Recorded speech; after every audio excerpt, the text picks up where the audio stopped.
Welcome to our second Rejebian. I'm obviously not David Rejebian. I don't look like Jimmy Buffett. I love it the way he wears the chartreuse pants, but that's just not me. But I'm a member of the committee, the Rejebian committee. I want to welcome you on a really nice summer evening to Rejebian, and I'm not going to say much more except that we're going to have Reverend Cottrell King, a member of our clergy staff, is going to welcome and pray on behalf of the church. But I just want to say one word before he does that. Last week, our choir director welcomed and prayed, and he had everybody raise their hands who was members of this church, who were members of others. 2/3 or more of everybody here is not a member of this church, which makes this really a community event, which is so nice. And I'm not going to steal Cottrell's thunder. No, I think that's really a really neat thing. I don't want to steal his thunder. He has a very unique ministry on our staff. He is the minister of the table, which is at Austin Street on a Sunday morning. Serves South Dallas and Austin Street. He can talk more about that. But I was kind of interested. We have a whole bunch of different churches and synagogues represented here, maybe some mosques, I don't know. But how many people that you know of, how many of your churches, synagogues, work at Austin Street? That's what I thought, quite a number. And we find that so fulfilling, and he'll talk more about that. I mean, that is one of the great operations for the homeless in Dallas, so I want to recognize it. So let's just start by, Cottrell, come forward. He will welcome and pray on behalf of the church.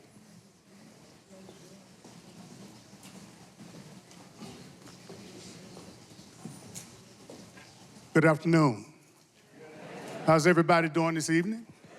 I hope you're having a good time already. I know the food was good, and Richard did steal my thunder, so he kind of took it and ran with it, but that's okay. But my name is Reverend Cottrell King. I'm one of the associate pastors here at Highland Park United Methodist Church. I also do a ministry at Austin Street Center called The Table. It's a ministry of, on Sunday mornings, every Sunday morning, we do a worship service. We do a Bible study, then we do a worship service. Once we finish the worship service, we feed meals to those individuals that come to church on Sundays. And right now, we're having probably 100 or more a week that's coming to worship service. The people that are at the shelter, some of them that could come, and then also those that are on the street, they can come also. And having 100 people is pretty good because we're in competition with probably 4 other churches that send buses over. But I mean, the good thing I like about this ministry is I have people coming all the way from Forest Lane that used to be homeless. Now they're living in affordable housing, but on Sunday mornings, they come and worship with us. I have one guy, he catch the bus like around 7:30 to get there for 9 o'clock. And so they're that dedicated to this ministry. I have volunteers that comes from Highland Park that come and help out on Sunday. So you're always welcome to come. Is that Mary Bishop out there? Mary Bishop, every time I look around, I see Mary Bishop. So Mary Bishop always come and worship with us, and from time to time she do Bible studies for us also. And so it's a ministry to show people that are on the street, people that think no one cares about them. We are there to show them love on Sunday mornings. Not only Sunday mornings, we're there even during the week to show people that there are still people out here that care about them. Even though you think you're alone, you're not alone. And so I even thank all of you for coming tonight because, like Richard said, this is like community. And community is what life is all about, building a community and coming in and loving on each other. You might not agree about everything, but you can still respect each other, and you can always come together in moments like this and allow happiness to be seen across the building here. So thank you for being here tonight. So let us pray. Lord God, we thank you for this moment. We pray and we thank you for this diverse crowd, God, people that comes from everywhere, but they're all here to learn something tonight and to hear about something. We thank you for bringing them together, and we just pray that you would just continue to build relationships. Bring them together, God, because that's what you have called us to do, is to be together, to love one another as we love ourselves. So we pray that you would just bless each person here right now individually and collectively. Bless them in all that they do, God. Bless them as they share things with others. Bless them when they're just out with the family, God. Watch over them, keep them safe, keep them healthy. And God, most of all, we thank you for this community. And we thank you for what you are doing in the midst of all of the things that are happening in the world right now. People can come together and they can enjoy, they can smile, they can laugh, they can cry, they can do anything that they want to do. But they know that you're still here with them. So we say thank you. We will continue to praise you, we'll honor you and glorify you. So it's in your name we pray. And all of the people say it together, amen.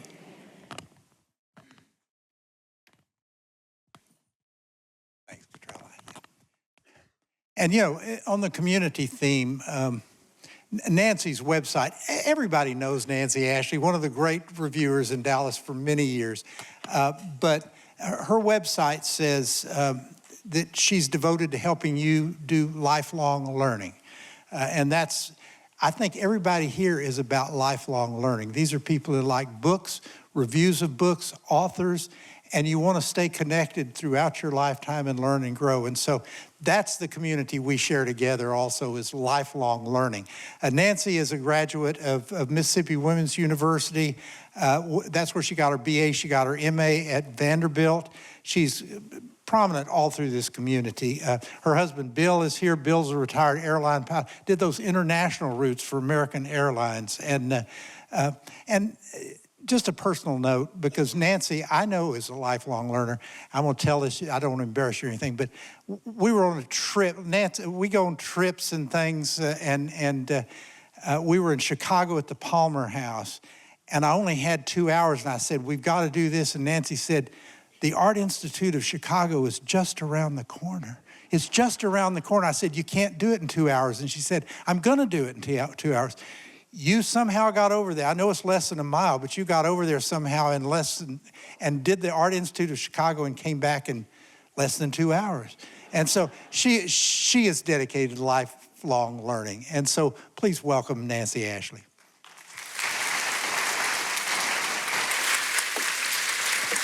Thank you. Well, hello. You can only imagine my delight when this new book came out, Paul Newman, The Extraordinary Life of an Ordinary Man. I said, ordinary? A memoir. So he said, you don't know the half of it. And he wrote this book when he was 60 years old, and he got his friend, A.E. Hotchner, who had been a movie producer and friend, to get people to comment on what Paul said about his own life. And so it's a work, it's a combined work with a lot of friends. I think you'd enjoy reading it. But he's hard on himself, and the early years of his life is what nobody knows about. But he had a father who was the youngest of 6 Russian immigrants. There were 3 different combinations, anyway, Polish, Russian, and something else. And then his mother was from another part of the world that had been taken over. And so her father was a bricklayer. They were the worker bees. She was very, very poor growing up. Her mother died when she was 8 years old. And she married when she was 15. And her husband beat her up all the time when he was jealous of her. So her older sisters took her to a judge and got a divorce. And she was a ticket taker at the local movie theater where Paul Newman's father liked to go to movies. And he had asked a girl that looked just like this ticket taker to marry him. And she said, no, I'm not marrying you. So this woman who had been married, and her sisters got out of this young marriage, and then she is looking for security in life. She gets herself pregnant. How does that happen? She gets herself pregnant with this guy. And so his older brothers, he was the youngest of 3 sisters and 2 older brothers, and they said, you're Jewish. You can't marry this Roman Catholic lower rate woman. And he married her. And then 12 months later, Paul Newman is born. Paul Newman and his brother Arthur Jr. grew up together. When he was 2 years old, the father moved them to Shaker Heights, which is the upscale neighborhood in Cleveland, Ohio. And the older brothers had started this sporting goods store. Early on, they had started an electronic store that made radios, but when World War I came in, they wouldn't let them do the electronic thing, so they turned it into an upscale, like Abercrombie was in New York and Chicago. Newman and Stern was the upscale sporting goods store that sold everything for the Great Lakes and all the sporting things in Ohio. So I've got slides, but I'm going to tell you about his family, his work, and his legacy. So let's see how this goes. That's Paul Newman. How does it go forward? Okay, this is Arthur Newman, and he's the youngest of 6 children, and he wanted to be a newspaper reporter more than anything else, but he wrote an article, and it got in the opposite newspaper of the one he was working for, and he was the youngest of these 6 children. His older brother was the manager of this upscale sporting goods store, and he said, I need a bookkeeper, treasurer that I can trust, and you're it. So for the whole next rest of his life, he's taking care of the finances of the very successful sporting goods store. So he asked a girl to marry him, and she said nada. And so then he starts going to movies and meets this Teresa Fetzker was her name. And she said, maybe it's Fetzke, maybe it's Fetzker, maybe I was born, maybe my daddy's a professional, but he's really a bricklayer. So she just kind of created herself. So they get married, and they already have little Arthur Newman Jr., who looks exactly like his father.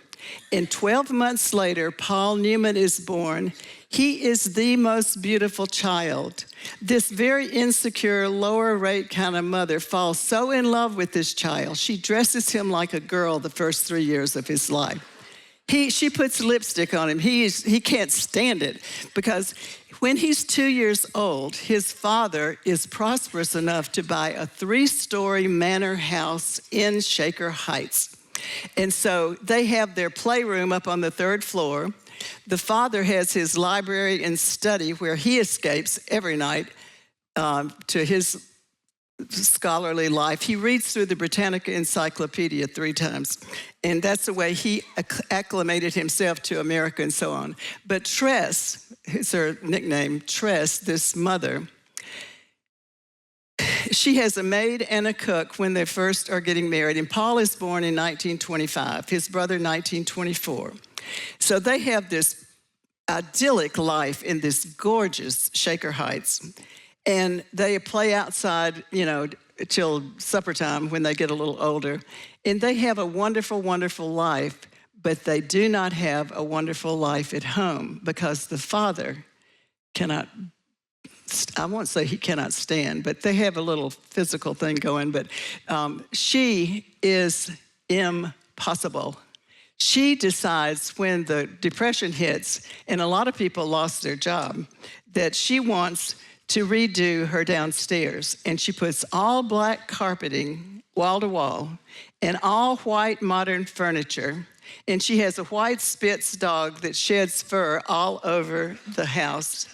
And so she just is a mess. And she put plastic covers over all her furniture. Do y'all remember this? And nobody ever went in that living room, dining room thing, because after the Depression started, she didn't want to iron the tablecloth anymore. And her husband ate by himself in the dining room with his spats and his 3-piece suit. And they had a very dysfunctional marriage. The boys would go up to the 3rd floor room where they had a pool table and comic books, and their whole life was all perfect up there. They would pop popcorn even after dinner and take it upstairs with some Coke or iced tea. And so this is the home life that he's really talking about that you don't know the half of. So He and his little brother are precious children. They are very privileged in their opportunities for education, summer camps. The mother takes them out to see the Grand Canyon. She does all kinds of things. But we're going to see, this is when she has a grown son on either side of her traveling. And you see, she's on the tacky side. She just didn't have it. Now, Paul is going to graduate from high school when he is 17 in 1942. And his birthday is January 23rd, and he turns 18 in 1944, I guess. So he goes and he joins the Navy, and he wants to be a pilot. The first thing he finds out is that he is colorblind, and he can't be a pilot. So he is going to end up being a tail gunner in a little airplane that tries to shoot submarines in the Pacific. So it takes him a year to get trained, and then he goes over to the Pacific, and he never hit anything. But he didn't get hurt, and he had a happy time with his buddies. So he comes home, and now he's got a GI Bill that's going to pay for him to go to a good college. Now, when he graduated from high school and was still 17, he went to Ohio University for one semester and pledged a fraternity just because he could. Because in high school, all his buddies in Shaker Heights had a high school fraternity, but they did not accept Jewish boys. That crushed him. He didn't even know that if there was such a thing. His father didn't have they celebrated Christmas and they had a Christmas tree. They never did anything Jewish, but the father owned a place in the Jewish cemetery so they could be buried there. He owned a pew in the Jewish temple, and his wife is Catholic, but she's going to become Christian Scientist. But he tries to take her out every Saturday night so she can't go to Christian Scientist. And so she takes the boys over to her side of the family every Sunday, which is the only day the father has off. And then the boys will be up on the third floor eating their popcorn and playing games and reading comic books or playing pool, and they will hear their mother throwing things and breaking the mirror over the sofa, or they're yelling at each other. And so there was a place in their dining room behind a silk covering where it was the two little boys' wailing wall. They beat their heads against that wall, and they went later as adults to see where the plaster behind the silk covering was dented from their head. They were so upset about their parents, and they were so unable to bring people into their home in life. But he is going to graduate from Kenyon College, where he got very involved in theater. He wanted to be on the football team. In high school, he was only 5'4". He's going to grow to be about 5'10". And so he got to be on the football team, but the football team, an all-boys school, end up getting in a fight with the town boys. The police put him in jail because the quarterback tackled the plainclothes policeman, and it was problems. And so anyway, he goes 4 years to college, and he didn't want to work in that sporting goods store. That is the whole thing about Paul Newman. He didn't want to work in that sporting goods store. So he went 2 hours later up to Michigan to a summer stock program where he's going to meet a young girl named Jackie Witt. He meets her in June, July, and August. And by the end of that year, they have a wedding and get married. She's the first girl he could ever talk to. He tried to have a girlfriend in high school, but they would pat him on the head and say, "You are so cute, and we love talking to you because you are harmless." And so Jackie really fell for him, and he fell for her, so they got married. And then within a year, she's pregnant. And now his father, the same time that she is 6 months pregnant, and they go home to see his father, who suddenly died of cancer, liver cancer, because he drank himself to death after marrying this woman he didn't love. And she was so tacky, awful, that he would drink 2 bourbons before he got on the coach to come home every day, 5 days a week. So he was drinking 2 bourbons mostly bourbon, a little bit of water. And then he would get home and have the dining room dinner, and then he would go up to his study and read the encyclopedias and drink 2 more drinks. So he really pulverized his liver with all that alcohol. So he's gonna be dead. I mean, he's gonna die when she is 6 months pregnant. And 3 months after the father dies, they have their little boy. Now, Jackie didn't know anything about being pregnant, and so she smoked and drank, because Paul had parties with friends. He's very sociable every weekend. And so this little boy is a cry, cry, cry little baby boy. And he probably had something in his nervous system messed up from all that alcohol. So anyway, he married. Now, he is going to be married for 8 years to Jackie. After he got his undergraduate degree at Kenyon College, he had a little bit of his GI Bill left, and he said to Jackie, I want to go ahead and get a master's degree, because the only thing I can visualize happening is going back to Kenyon College and teaching theater. That's about the only thing I can imagine doing. So he was at Yale in Connecticut, studying, and a man from New York City who was a TV producer said, if you will come to New York, I will get you some theater work or TV work, or you can get in. And he had only had 1 year of his master's degree, and he was learning to be a director. He's actually going to direct 5 different films in his future. And one of them is Tennessee Williams' The Glass Menagerie. Joanne had a crazy mother who took her to plays and stuff all her life in Georgia. Now, she was 7 years old when the Gone with the Wind gala was in Atlanta, Georgia. And Margaret Mitchell was with Peter O'Toole. He was her date at the grand opening. And 7-year-old Joanne goes and sits in Peter O'Toole's lap and says, I want to be a movie star when I grow up. And years later, in 2007 or something, or sometime later, she was in a movie with Peter O'Toole, and she said, do you remember when I crawled up in your lap? Yeah, I remember. So he is going to be in 3 or 4 movies with Joanne Woodward. When he gets to New York, they move to Staten Island, where Jackie has an aunt that can help babysit. See, Jackie originally wanted to do things in theater also, but it didn't work out when she had 3 babies and she was taking care of all that. So Paul has a blue and white seersucker suit.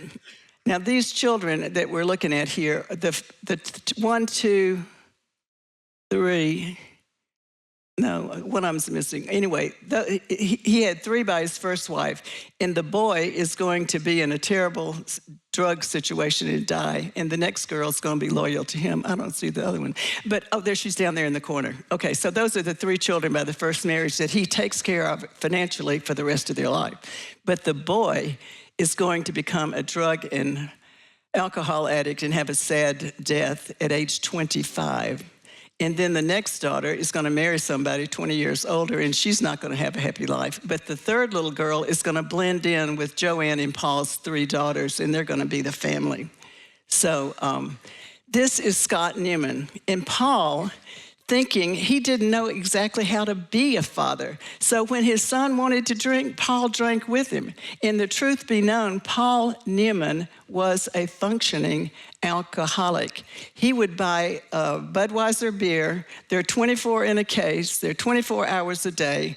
That all matches up, you see. And so Scott tried to be an actor, but in the years when Paul Newman was at his height of glory, he looked young for 25 years. And he would put ice on his face, and he would take his steam room.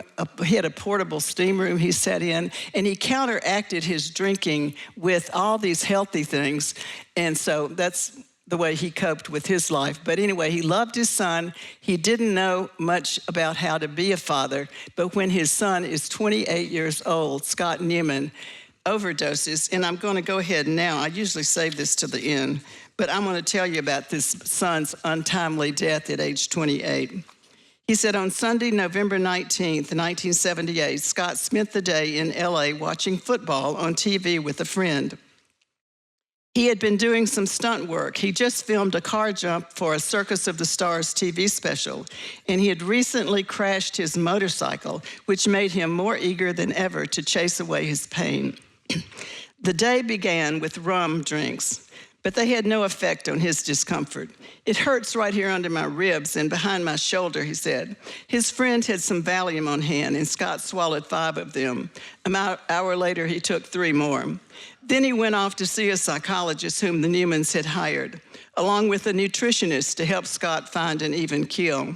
Scott and the doctor spoke for a while, and when they finished, Scott was given a bottle of Darvon and sent off to keep an associate sent off in the care of an associate of the practice. He went back to his friend's place for some more rum drinks. Then sometime after 9, he decided to call it a night. He had recently moved out of an apartment in Brentwood, California, and had been renting a set of rooms at a Ramada Inn in LA. He went there. At the hotel, Scott chatted with his keeper, ate a little supper, retired to the bathroom, popped a couple of Quaaludes, chased them with some cocaine, emerged to declare himself ready for bed. By 10, he was asleep, snoring loudly. After about an hour and a half, the attendant noticed that he could no longer hear the noises from Scott's room. He went in to check on him and found that he had stopped breathing. Now, Paul was at Kenyon College. This was November 20th, 1978. Paul was at Kenyon College because he had donated a few $1 million to help build a new theater center, and he had agreed to produce the play, the first play in this theater. And so he's there November 21st, 78, and he gets word that his son, his only namesake that's going to carry his name forward, is gone. He is just stunned. He stays there a couple of days. On Thursday of that week, it is Thanksgiving. So they're in Gambier, Ohio. They go over to Cleveland and have Thanksgiving dinner with his mother. And then they fly back to California and see Scott and get him taken care of. I don't know if they cremated him or what they did. But Stuart Stern, who's a lifelong friend of Paul, he and a couple of friends put together a fund, and they have a center for people with drug problems, and it's free service, and they underwrite that and make a big deal. And later, in a few years, funds are raised to establish a professor's chair at University of Southern California for the Newman son, for his son. So and he donates money to that all through the years. So that's a tragedy that he lost his only son. So he, in the meantime, has these 3 little girls with Joanne, about 2 years apart. And this on the right is an older picture of his brother Arthur. They were like twins growing up. And after Paul went off to learn to be an actor, Arthur Newman was a Cadillac salesman for a few years, and he married somebody that didn't work out. So he eventually is going to move to California, and he's going to work on the different movie sets as doing whatever he did, just total supportive brother and family. So he moved to California, and he and Paul were close all their lives. And later in life, his middle daughter is going to have these 2 little boys, and that's Paul Newman's only 2 grandchildren, the 2 little boys. And so he, at the end of his life, is the narrator in the Cars. Have y'all seen the movie Cars, that great movie? Well, the Hudson, the blue and white Hudson, is Paul Newman's voice. And Paul Newman got into car racing as a hobby in the 1970s, and so for 40 years he was into car racing. And so he made that movie Cars. If we ever get to see it again, it's excellent and entertaining, but he was the voice behind the blue and white Hudson on the movie Cars. And he and Joanne put together a pretty happy family. Now, when he was young, married to that first wife, and they moved from Connecticut, where he was getting his master's degree, and went over to New York City. He had one blue and white seersucker suit. He put it on every day, and he went to all the different places to see if he could get work at a TV station or a play, and he did several commercials, and he did things to make money. But in the afternoon, he went around and sold Britannica encyclopedias door to door. If Paul Newman came to your door, wouldn't you want to buy whatever he was selling? He was very successful at selling encyclopedias. It was amazing. And so he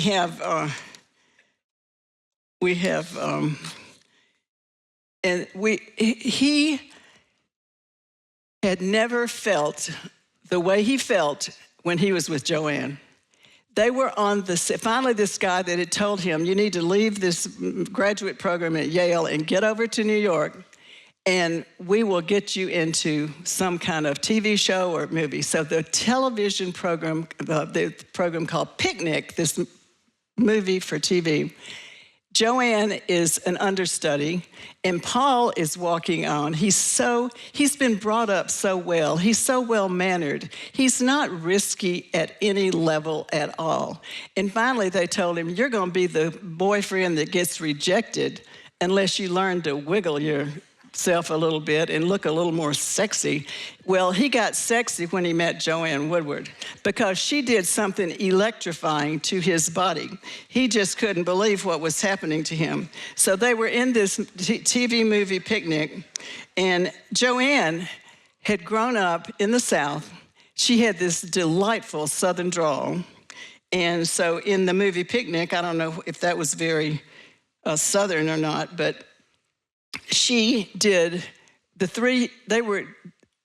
he was married 8 years to the first wife. In 3 of those years, he was with Joanne, falling so head over heels in love, and would be off in Louisiana making these Southern movies. He made a Faulkner movie, he made a Tennessee Williams movie, and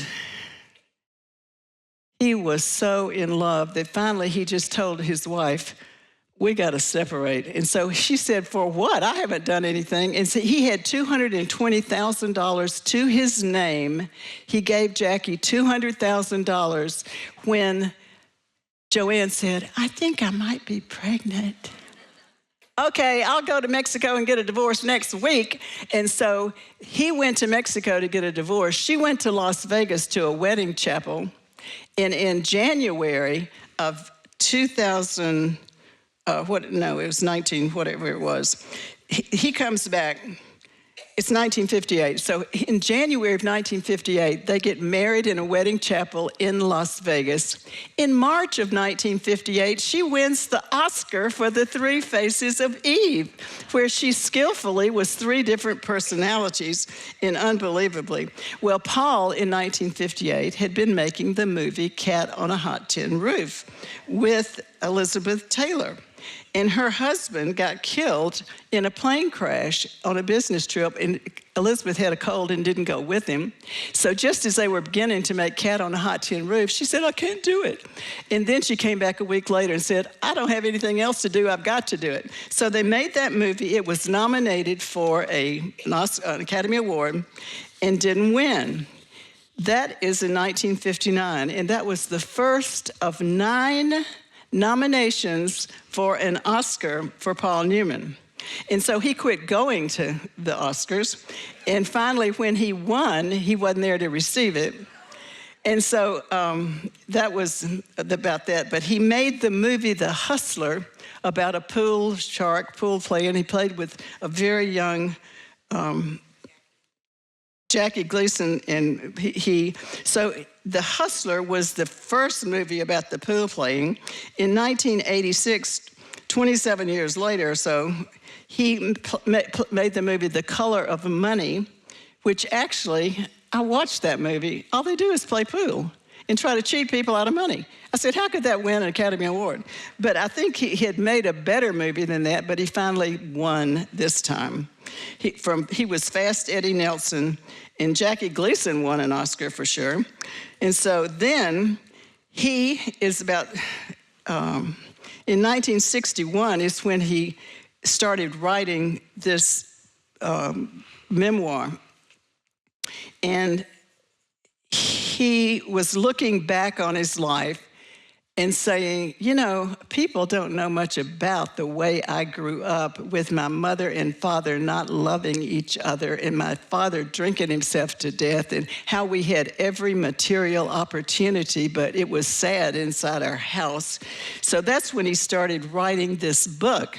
And he said he was so hard and negative on himself that his friend who helped him put the book together would get commentaries from all his best friends to say, you know, it couldn't have been that bad, but it was, he thought. So anyway, that's when he wrote the book for 6 years. But then things started turning around because he made some really good movies in the 60s.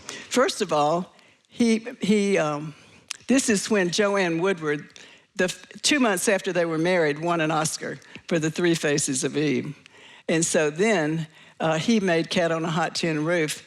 And, you know, that's when, in Tennessee Williams' play, this guy, the reason he's not going to fall in love with this gorgeous girl is because he's gay. But they couldn't say that in the movies back in 1958. So that was just, you know, two beautiful people, you know, that's what it was. And so here's The Hustler in 1961 and the sequel, The Color of Money, in 1986, where he finally, after 9 other nominations through the years, and let me see if I've got I don't see that I have, but anyway, he was nominated for some really good movies that he didn't win. So he's an up-and-coming, in this movie, up-and-coming pool player, gambling on the game, Fast Eddie Nelson versus Jackie Gleason.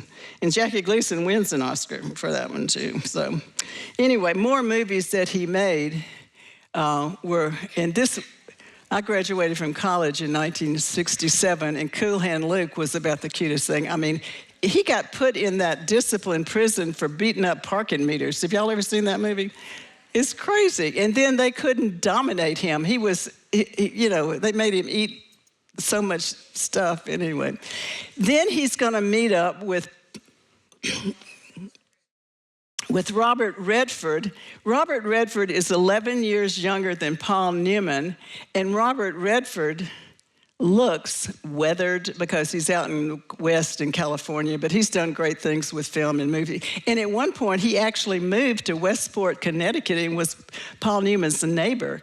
And they played really bad tricks on each other at different times. But they were great buddies. And so after Butch Cassidy and the Sundance Kid and the sensation that was, he finally made one more movie called The Sting.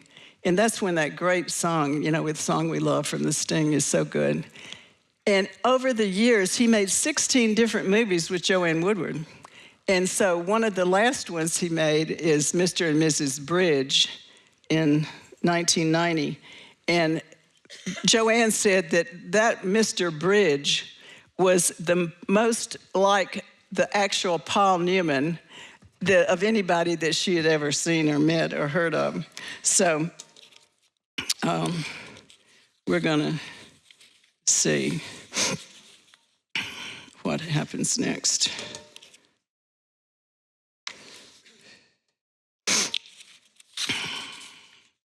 Okay, I'm missing a page here.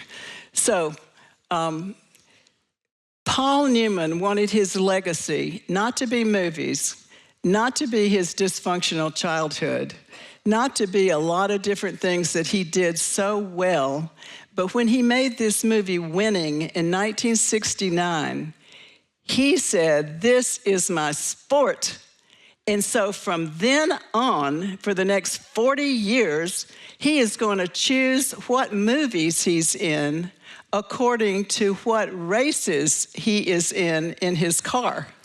And so he made that movie in 69, and about 3 years later, he is trained to be a driver, and he's gonna win this Daytona 24-hour race. At 70, he's gonna come in first, and at 80, he runs that Daytona 24-hour race again and comes in second, and he's in the Guinness Book of World Records for being a 70-year-old speed racer in a 24-hour race. So he really loved racing. He said, "This is who I am. This is what I want. And the racing motivated him to be the best that he could be. So when he went back to a movie, he could throw himself in to acting in a dedicated way, that because he was happy with his sports life. You know, men are like that, you know, about sports. So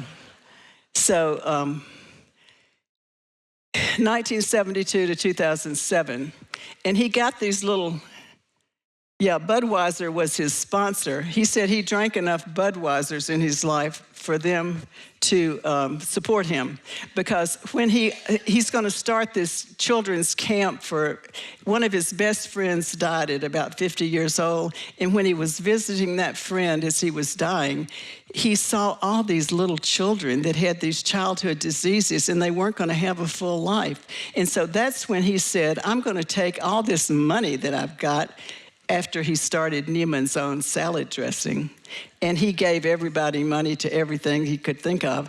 Then he started giving. He said, if I'm going to put my picture on a bottle of salad dressing, I'm going to give all that money away. So he started these hole-in-the-wall camps.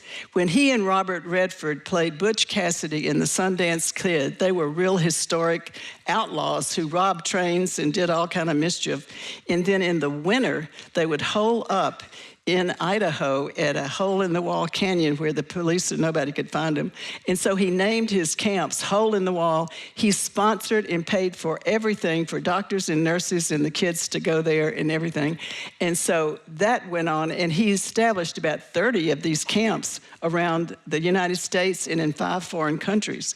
And they're still going on, and the campers get to go free, and it's really a great, great charity. So he got involved in these camps, and one little girl said, would you take me downstairs? And he picked her up, and he realized that from her knee down, she didn't have legs. And so he took her down the stairs, and he was so touched with her invalid kind of way, and she hopped out and said, thank you, and went on and just said, I love camp so much. I try to stay alive so I can come next year. It's so precious. And he was at his happiest after he had written this. You don't know the half of it. His life turned into this car racing and the philanthropy of the camps and his salad dressing. He started spaghetti sauce, and he started popcorn. And then his daughter was out in California, his firstborn daughter, and she was a foodie, and she said, I want to put all these organic foods that I've got on this Newman's Own. But his partner, A.E. Hotchner, didn't want a lot of his daughters messing with it. I don't know how that worked, but they're suing him right now, for a matter of fact. And so that's the way that all came down. So Joanne was diagnosed with Alzheimer's in 2007.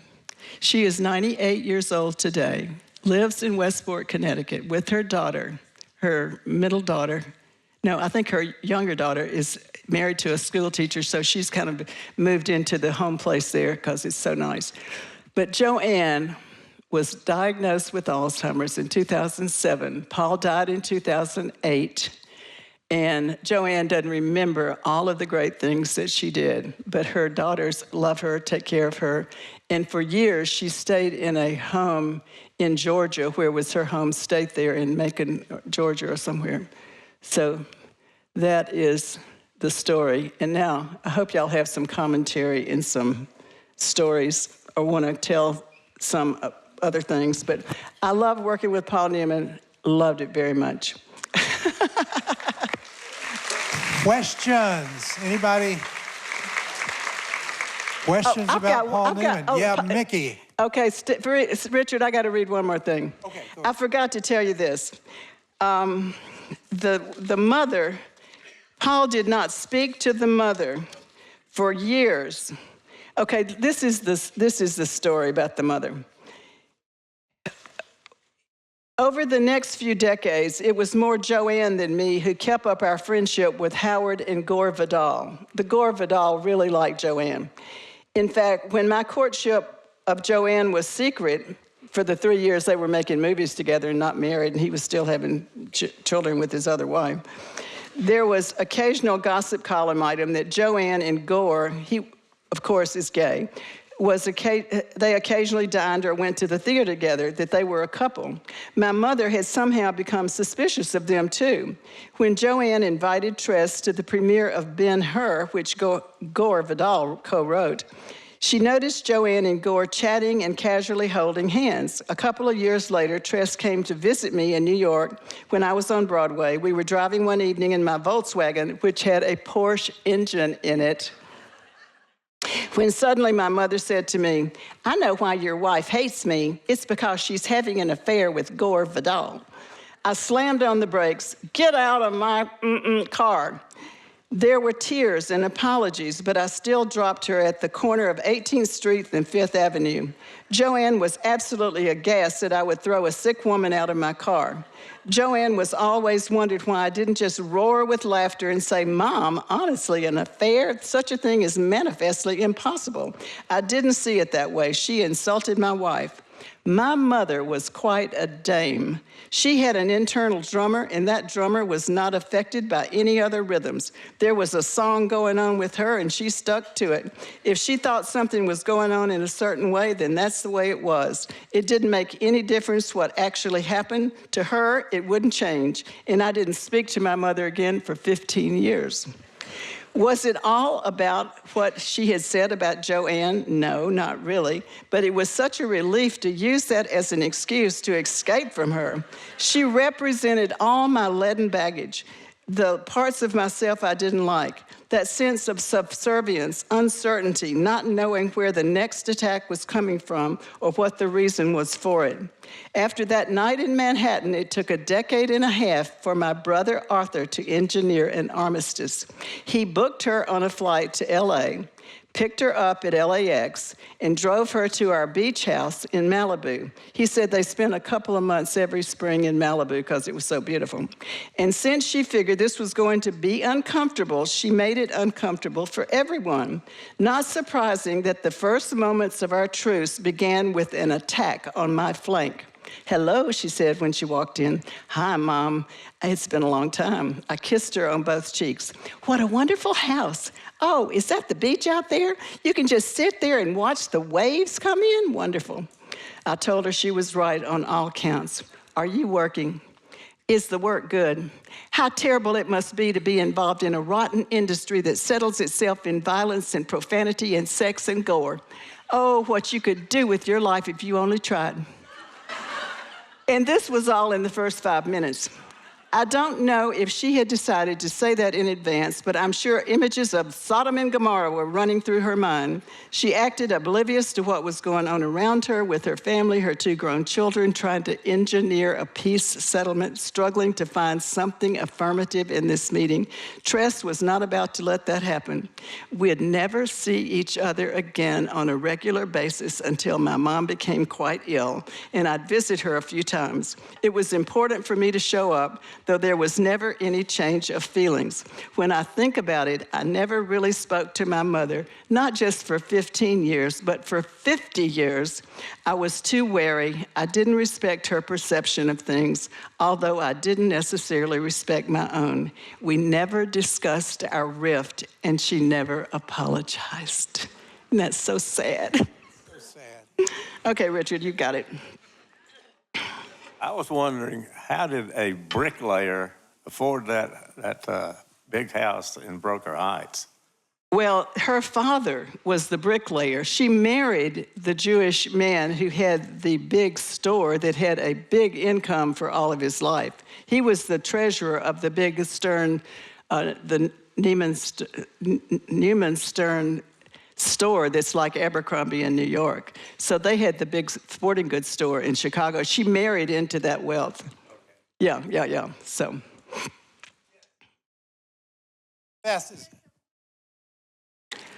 Where'd he get the blue eyes? I think that Arthur had blue eyes exactly like Paul's, and when Paul made a movie and he flew back to his home in Connecticut, they said, we need a close-up of those blue eyes, and his brother was there with the same blue eyes, and so they filmed the brother's eyes for the close-up shot, but I don't know where. I don't know if the father, it didn't say that the mother had blue eyes, but she loved that beautiful boy, and they said if he hadn't been beautiful, she would have ignored him. She loved her little dog. She had this white Spitz dog that got white fur all over her black carpeting, and she fed him chocolate so much that she made a big, fat, unhealthy dog. Oh, she was terrible. Okay. Okay, while we're waiting for somebody else's question, Bill set me up with this one. What about the ice cream parlor? There's a story. Oh, yes. the ice cream parlor. This is a lady came and told me this joke. Well, the way I heard it, that he and Joanne had gone to a wedding in San Antonio, Texas, and he was in an ice cream parlor there, and a lady came up and saw, that's Paul Newman, and she put her ice cream cone in her purse. And so when she went outside, she came back and looking for her ice cream, and Paul said, look in your purse. He did that to people, you know. Yeah. Oh. Yeah. My mother lived in San Francisco in the 70s, and one time Paul Newman was working on a film in downtown San Francisco, and she was there with hundreds of other people, and he offered her some popcorn, and she was so thrilled she couldn't even speak. Yeah, yeah. Well, the last time Paul Newman, he never liked giving autographs, but when somebody came up to him in a urinal at a restaurant, it so made him, he disgusted. He said, I'll never give another autograph. He just thought that was bad taste. So, What's your favorite movie that he made? I like Cool Hand Luke. I do too. And I like, both the Robert Redford movies were great. But I went to a lot of his, in high school, college, and Newlywed, I was going to Paul Newman movies every time I could because they were great. Yeah. Have here failure to communicate. Now, that famous line from a lot of movies, but from Cool Hand Luke, it was, what we have here altogether is a failure to communicate. That's great. That's great. Well, he always played the underdog, the buddy. You know, he never was in a lot of romance. He played with, some girl things, but not much. Nancy, did he have a spiritual side to his life at all? This is the sad part to me. He got the most spiritual thing he ever did was the charity of supporting those camps and seeing those children who were invalid.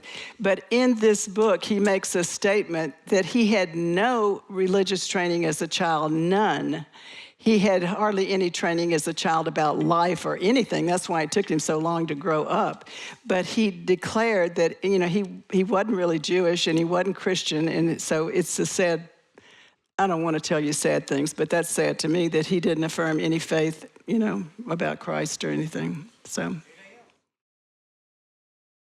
All right. Thank you, Nancy Ashley. That was fabulous. Yes.